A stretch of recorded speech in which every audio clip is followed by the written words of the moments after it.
할렐루야. 이 새벽 도우신 하나님의 은혜를 사모하여 나오신 여러분들 진심으로 환영합니다. 오늘 하루 기도와 말씀으로 승리하는 복된 하루 되길 소망합니다. 함께 찬양하시겠습니다.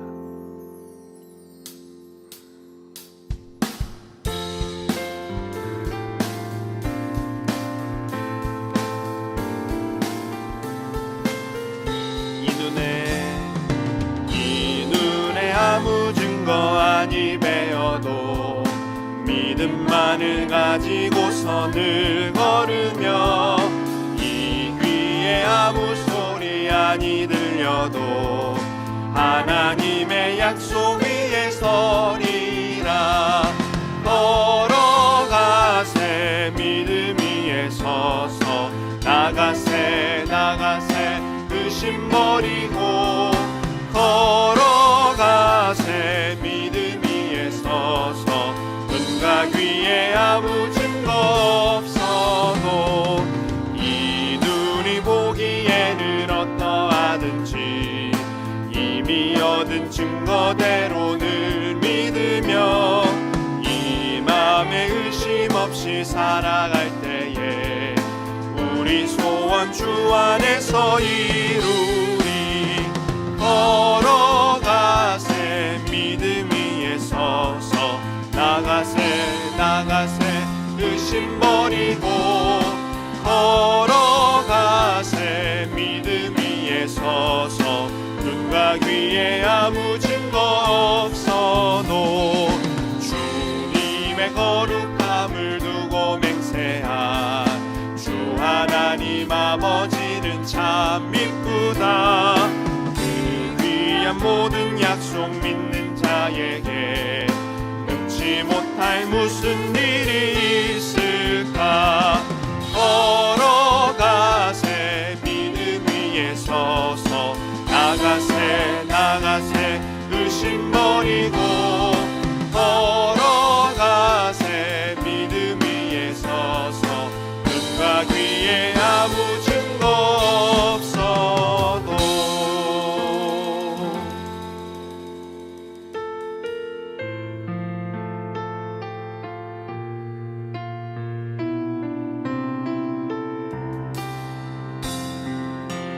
나의 갈 길 다가도록 예수 인도하시니 내 주 안에 있는 긍휼 어찌 심하리요.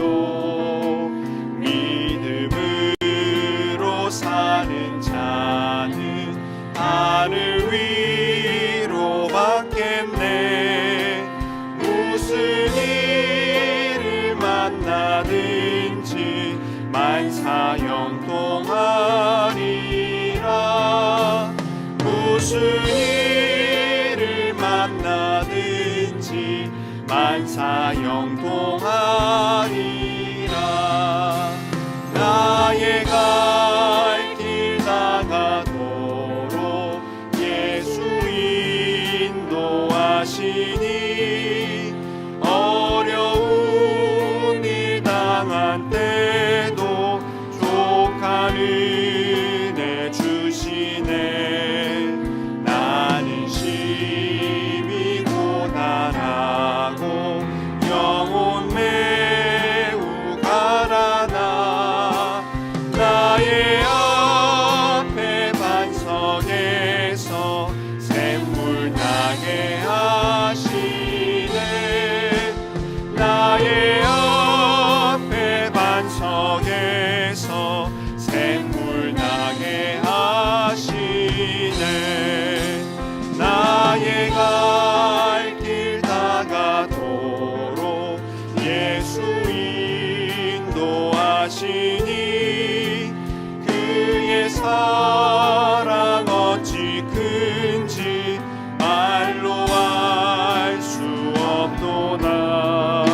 성령 감화 받은 영혼 하늘 날아갈 때에 영영 오를 나의 찬송 예수 인도하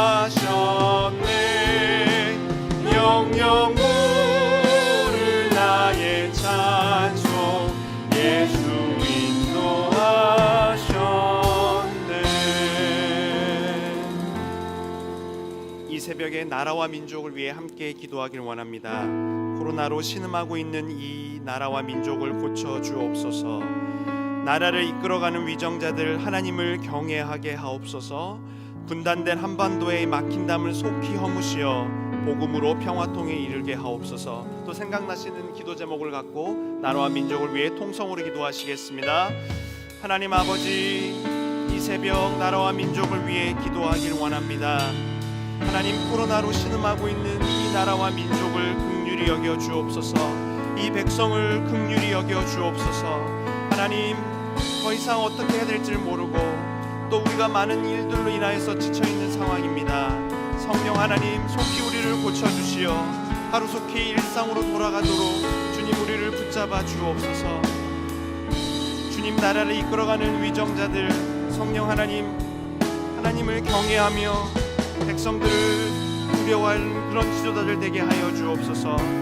하나님, 저들이 이 나라를 이끌어갈 때 하나님의 뜻대로 이끌어가도록 도와주시고, 아버지 하나님, 기도하며 이 민족을 어떻게 이끌어가야 될지 깨닫게 하여 주시되, 특별히 하나님을 경외하며 두려워할 수 있도록 하나님, 저들의 모든 생각과 마음을 주장하여 주옵소서. 주님, 이 분단된 한반도를 주님 손에 맡겨드립니다. 주님, 또 오랜 기간 끊어져 있던 연락선이 회복되었습니다. 하나님, 하루속히 이 한반도의 막힌 담을 속히 허무시어 복음으로 평화 통일을 이루게 하여 주옵소서. 하나님, 지금도 지하에서 또 보이지 않는 곳에서 신음하며 이 민족 가운데 한반도의 통일이 이루어지기를 기도하는 우리 북한 동포들이 있습니다. 하나님, 저들의 고통을 외면치 마시어 하루속히 저들의 정권이 무너지게 하시고 하나님, 복음으로 평화 통일을 이루어가도록 하나님, 저 민족과 우리의 모든 미래를 주님 손에 맡겨드립니다. 하나님, 이 나라의 모든 문제들, 어려움들을 주님께 맡기며 나아갑니다. 성령 하나님, 주장하시고 인도하여 주옵소서. 주님, 이끌어 주옵소서. 주님, 지도하여 주옵소서.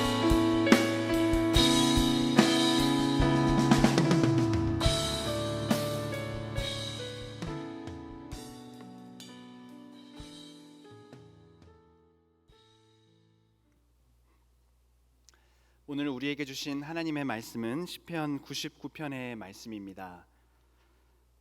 시편 99편의 말씀, 저와 여러분들이 한 절씩 교독하도록 하겠습니다. 여호와께서 다스리시니 만민이 떨 것이요, 여호와께서 그룹 사이에 좌정하시니 땅이 흔들릴 것이로다. 시온에 계시는 여호와는 위대하시고 모든 민족보다 높으시도다. 주의 크고 두려운 이름을 찬송할지니 그는 거룩하심이로다. 능력 있는 왕은 정의를 사랑하느니라.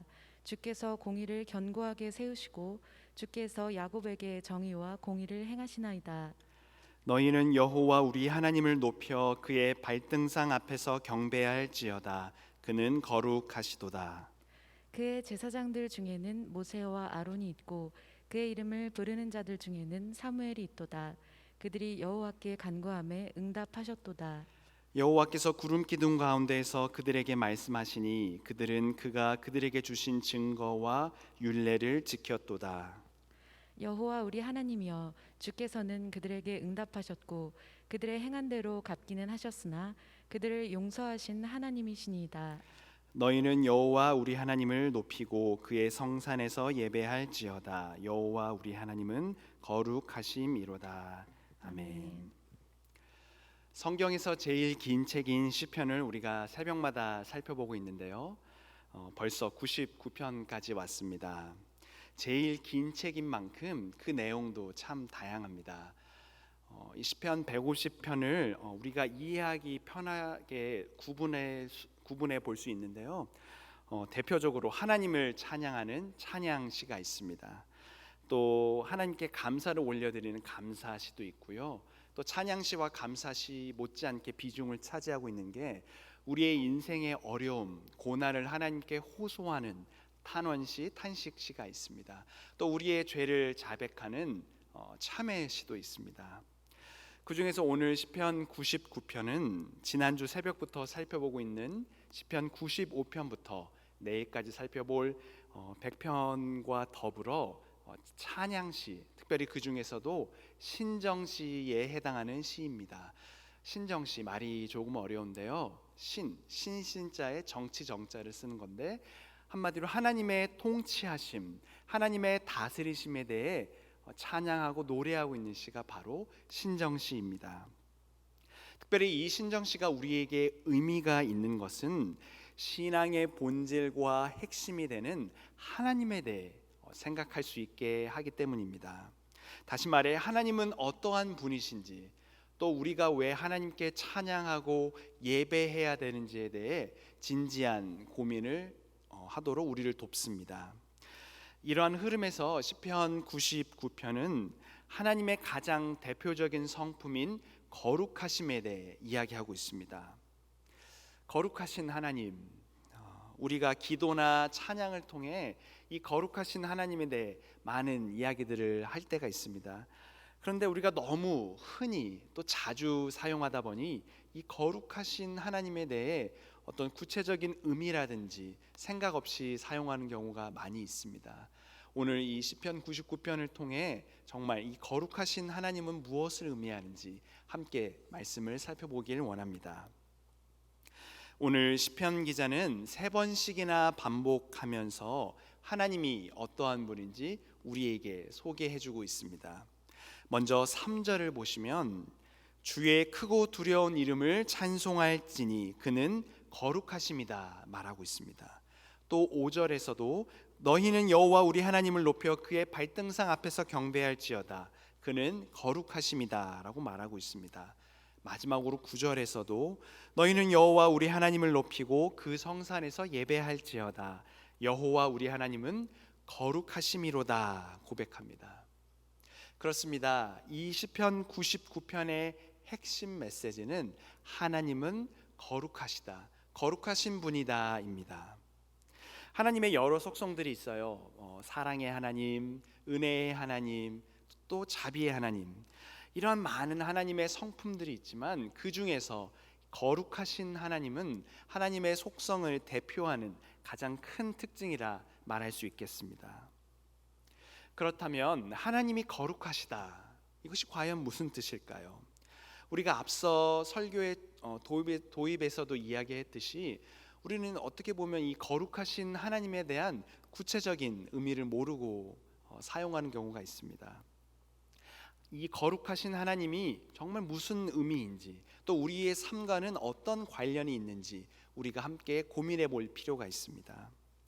오늘 본문은 이 거룩하신 하나님에 대한 우리의 질문에 답을 해주고 있는데요.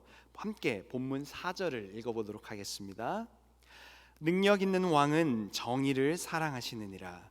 주께서 공의를 견고하게 세우시고 주께서 야곱에게 정의와 공의를 행하시나이다. 시온에 계신 위대하신 여호와, 모든 만물보다 위에 계시고 모든 민족을 떨게 하시는 이 강하신 하나님이 바로 정의를 사랑하신다 이야기합니다. 세번역 성경에는 주님의 능력은 정의를 사랑하심에 있다라고 이야기하고 있습니다. 여러분, 우리가 능력이라는 단어를 떠올릴 때 어떤 이미지가 생각이 나십니까? 강한 힘, 또 엄청난 기적과 이적, 또 슈퍼맨과 같은 모든 문제를 해결할 수 있는 그런 힘을 떠올리진 않으십니까? 맞습니다. 이런 것도 능력이지요. 그런데 오늘 본문은 하나님의 능력이 이런 강한 힘 또는 이적과 기적에 있는 것이 아니라 바로 정의를 사랑하심에 있다 이야기합니다.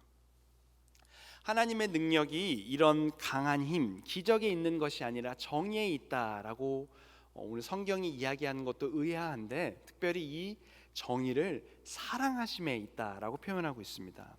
사랑한다, 누군가를 사랑하고 무엇을 사랑한다라고 이야기할 때 이 사랑함은 굉장히 관계적이고 친밀한 표현입니다. 근데 오늘 시편 기자가 하나님의 능력은 정의를 사랑하심에 있다라고 말하고 있는 데에는 이 정의라는 이 어원, 이 의미 자체에서 우리가 그 실마리를 찾아볼 수 있습니다. 정의는 히브리어로 체데크입니다. 이 뜻은 하나님과 올바른 관계, 하나님과의 어그러짐이 없는 상태, 관계를 일컬어 정의다라고 이야기합니다. 따라서 하나님의 능력은 정의를 사랑하심에 있다라는 이 말은 결국 모든 만물을 창조하신 하나님, 위대하신 하나님이 우리 죄 많은 인간들과 올바른 관계를 맺기 위해 하나님의 하나밖에 없는 아들 예수 그리스도를 우리에게 보여주신 그 사랑이, 그것이 바로 하나님의 능력이다라고 이야기하고 있는 것입니다. 다시 말해 가장 높으신 분이 가장 비천한 우리와 관계를 맺기 위해 물과 피를 쏟으신 이 사랑이, 이 역설의 진리야말로 하나님의 능력의 원천이다 말하고 있는 것입니다. 오늘 본문은 우리가 이 하나님의 거룩하심에 대해 묵상할 때 다시 한번 예수 그리스도의 십자가 사건을 기억하라 말씀하고 있습니다. 하나님과 우리 사이를 회복시킨 이 사랑이 바로 거룩하신 하나님의 능력이다 이야기하고 있습니다. 사랑하는 예양가족 여러분, 여러분은 지금 하나님과 어떠한 관계 속에 계십니까? 하나님과 여러분 사이에 막혀 있는 것은 없지 않으십니까? 이 새벽 다시 한번 하나님과 소원해진 관계가 있다면 회복하실 수 있길 바랍니다. 우리가 코로나로 인해 지금 사회적 거리두기를 하고 있습니다. 이럴 때 우리가 거리두기를 한다고 해서 하나님과도 거리두기를 해서는 안 됩니다. 다시 말해 코로나가 우리 신앙의 핑계거리가 되어서는 안 된다는 말이죠. 이럴 때일수록 우리는 무소부재하신, 우리와 늘 함께 하시는 임마누엘 하나님을 강하게 경험할 수 있어야 합니다. 우리 예양의 성도들 모두 거룩하신 하나님을 경험하실 수 있는 복된 한날 되길 소망합니다. 4절에서 시인은 정의를 사랑하신 하나님과 더불어 주께서 공의를 견고하게 세우셨다라고 이야기하고 있습니다. 성경에는 이 정의와 함께 늘 따라다닌 단어가 있는데 바로 앞서 소개드린 공의입니다. 공평입니다. 우리가 아까 이 정의의 참 의미가 하나님과 나 사이의 올바른 관계라고 말씀드렸는데요. 우리가 하나님과의 관계가 회복되면 자연스럽게 따라오는 것이 있습니다. 바로 사람과의 관계, 이웃과의 관계입니다. 하나님과 올바른 관계를 맺고 있다 하면서 사람과 올바른 관계를 맺고 있지 않다? 이것은 말이 되지 않습니다. 오늘 본문 4절에서 말하는 공의, 공평은 히브리어로 미슈파트입니다. 정의가 하나님과 나 사이의 관계라면 공의와 공평은 나와 이웃, 나와 사람 사이에 어그러짐이 없는 관계를 의미합니다. 요한일서 4장 20절에서 이렇게 이야기하고 있습니다.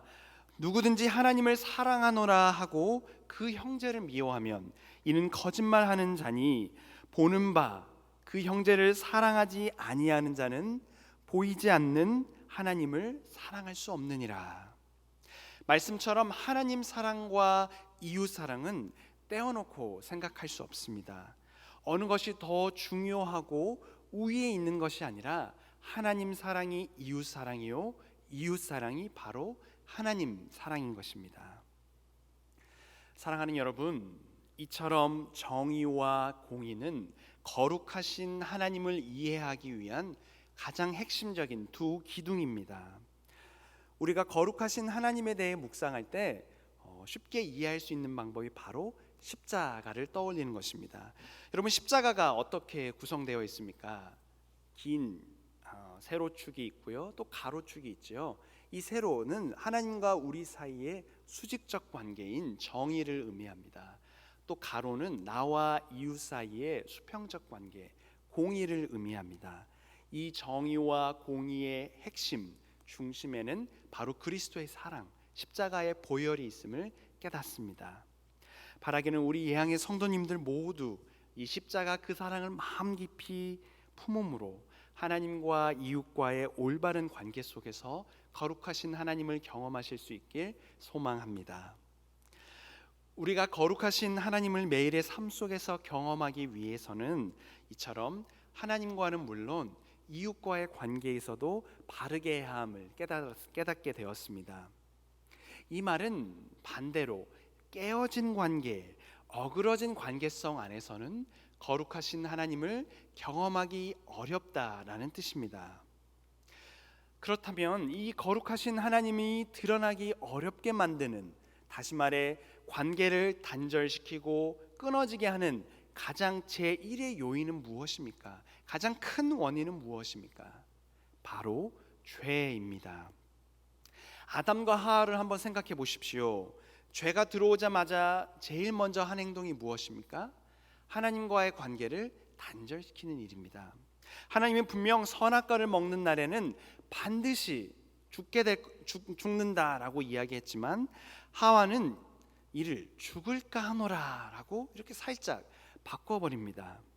또 아담과 하와는 서로에게 내 살 중에 살이요 뼈 중에 뼈다라고 이야기했지만 죄가 들어오자 저 사람 때문에 선악과를 따먹게 되었습니다라며 책임을 전가합니다. 이처럼 죄가 들어오면 하나님과 사람 사이의 관계는 단절되게 되어 있습니다. 우리 역시 아담의 후손이다 보니 이런저런 죄된 행동으로 인해 잘못을 저지를 때가 있습니다. 또 하나님과의 관계를 끊어버릴 때가 있고 사람들과의 관계에 벽을 쌓을 때가 있습니다. 이렇게 우리는 매일 부족하고 넘어지는 연약한 모습을 갖고 있습니다. 그러나 여러분, 여기에 우리가 희망을 가질 수 있는 이유가 있습니다. 여기에 복음이 있습니다. 바로 거룩하신 하나님의 성품에는 정의와 공의도 있지만 바로 용서의 하나님, 용납하시는 하나님도 있습니다. 우리를 있는 모습 그대로 사랑하시고 이해해 주시는 분 역시 거룩하신 하나님의 가장 큰 모습입니다. 오늘 8절 말씀에 그 용서의 하나님을 소개하고 있는데요, 우리 8절 말씀 함께 읽어보도록 하겠습니다. 여호와 우리 하나님이여, 주께서는 그들에게 응답하셨고 그들의 행한 대로 갚기는 하셨으나 그들을 용서하신 하나님이시니이다. 여기 보시면 행한 대로 갚으셨다, 이것은 정의와 공인대로 판단하셨지만 핵심은 뒤에 있습니다. 그들을 용서하신 하나님이시다. 거룩하신 하나님이 이 정의와 공의만을 강조한다. 우리 중에 살아남을 사람이 누가 있겠습니까? 그러나 이 정의와 공의가 아까 십자가의 사랑으로 대변된다 말씀한 것처럼 이 하나님의 거룩하심의 중심에는 우리를 향한 하나님의 끝없는 사랑, 용서가 자리 잡고 있습니다. 그런데 여러분, 이 용서는 그냥 주어지는 것이 아닙니다. 오늘 본문은 우리가 우리의 죄를 하나님 앞에 고백할 때, 간구하며 나아갈 때 주어지는 것이다 소개합니다. 특별히 오늘 6절에서 세 명의 믿음의 조상들을 언급하며 소개하고 있는데요, 6절 보시면 이렇게 나와 있습니다. 그의 제사장들 중에는 모세와 아론이 있고 그의 이름을 부르는 자들 중에는 사무엘이 있도다. 그들이 여호와께 간구하매 응답하셨도다. 여러분, 모세와 아론은 어떤 사람입니까? 이스라엘 백성을 애굽에서, 이집트에서 끌어낸 사람입니다. 특별히 모세는 이스라엘 백성들의 죄를 사하여 주십시오라고 하나님께 간구할 때 이들의 죄를 사하지 않으실 거면 내 이름을 생명책에서 제거해 주십시오라고 기도한 사람입니다. 사무엘은 또 어떤 사람입니까? 이스라엘 백성들은 미스바 광장에 불러 모아 하나님 앞에 참회하며 통곡할 것을 촉구한 지도자였습니다. 하나님은 이스라엘 백성을 그들의 죄에 따라 심판하실 수도 있습니다. 벌하실 수도 있습니다. 그러나 6절의 말씀처럼 그들이 여호와께 간구하매, 어떻게 할 때요? 여호와께 간구하매 응답하셨다라고 말하고 있습니다. 하나님은 이처럼 간구하는 자들의 기도를 외면치 않으시고 용서해 주시는 분이십니다. 그래서 우리는 이 용서의 하나님으로 인해 9절과 같이 고백할 수 있게 됩니다. 우리 9절 말씀 큰 소리로 함께 읽어보겠습니다. 너희는 여호와 우리 하나님을 높이고 그 성산에서 예배할지어다. 여호와 우리 하나님은 거룩하심이로다. 아멘. 이제 말씀을 마치고자 합니다. 정의와 공의를 사랑하시는 거룩한 하나님은 우리로 하여금 하나님과 올바른 관계를 맺길 원하십니다. 그리고 여기서 더 나아가 우리와 사람 사이, 나와 이웃 사이에도 올바른 관계를 맺길 원하십니다. 이것이 오늘 성경이 이야기하고 있는 정의와 공의입니다. 그리고 이 정의와 공의의 하나님은 바로 용서의 하나님이십니다. 우리는 할 수 있는 대로 우리의 잘못을, 우리의 죄된 모습을 낱낱이 하나님 앞에 고백하며 우리를 품어주시는 그 하나님께 나아갈 수 있습니다. 사랑하는 예양의 성도님들, 오늘 하루 하실 수 있는 대로 하나님과 깨어진 관계들을 회복하십시다. 무너진 기도의 재단, 말씀의 재단을 다시 쌓아보기로 결심하십시다. 또 우리와 이웃 사이에 막힌 담이 있지는 않으십니까? 용기 내어 먼저 손을 내밀 수 있는 그런 하루 되길 바랍니다. 그리고 우리의 죄를 하나님 앞에 고백하며 그 용서의 하나님께 자비와 은혜를 간구하실 수 있길 소망합니다. 오늘 하루 이 거룩하신 하나님을 온몸으로 강하게 경험하실 수 있는 저와 여러분 되길 소망합니다. 함께 기도하시겠습니다.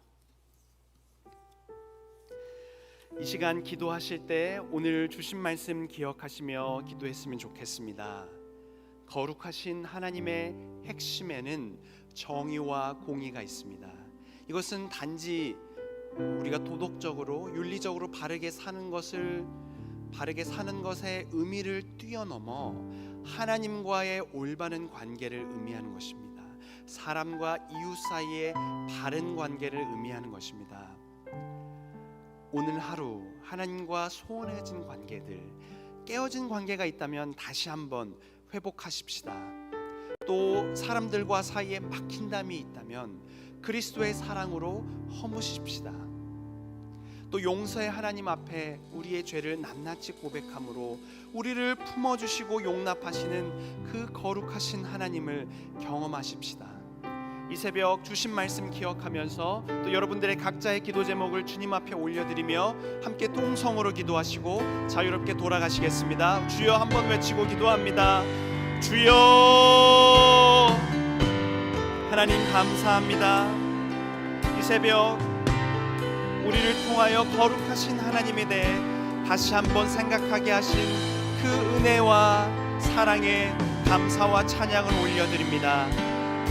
정의를 사랑하신 그 하나님에 따라, 공의의 기초를 내신 그 하나님에 따라 하나님과 바른 관계 맺길 원합니다. 이웃과 바른 관계 회복하길 원합니다. 성령 하나님, 우리에게 넓은 마음 허락하여 주시어 모든 깨어진 관계들을 회복할 수 있도록 주님 우리에게 용기와 믿음 더하여 주옵소서. 성령 하나님, 우리의 있는 모습 그대로 주님 앞에 나아갑니다. 우리는 늘 주님 앞에 죄된 모습을 갖고 있는 부족한 사람들입니다. 연약한 사람들입니다. 그러나 우리를 나무라지 않으시고 우리를 안아주시며 사랑한다 말씀하신 그 용서의 하나님 앞에 다시 한번 담대히 나아갑니다. 십자가 그 보혈의 공로를 의지하여 나아가오니 성령 하나님, 우리를 붙들어 주옵소서. 우리를 주장하여 주옵소서. 주님, 오늘 하루를 주님께 올려드립니다. 오늘 해야 될 일들 가운데, 만나야 될 사람들 가운데 성령 하나님이 미리 찾아가 주시어 일들을 처리하여 주시고 주님께서 먼저 만나 주시어 모든 복잡한 일들을 대신 처리하여 주옵소서. 우리의 삶을 주님께 맡깁니다. 성령 하나님, 우리를 주장하여 주옵소서. 우리를 인도하여 주옵소서. 온 마음 다하여 주님 사랑합니다. 주여 붙잡아 주옵소서.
주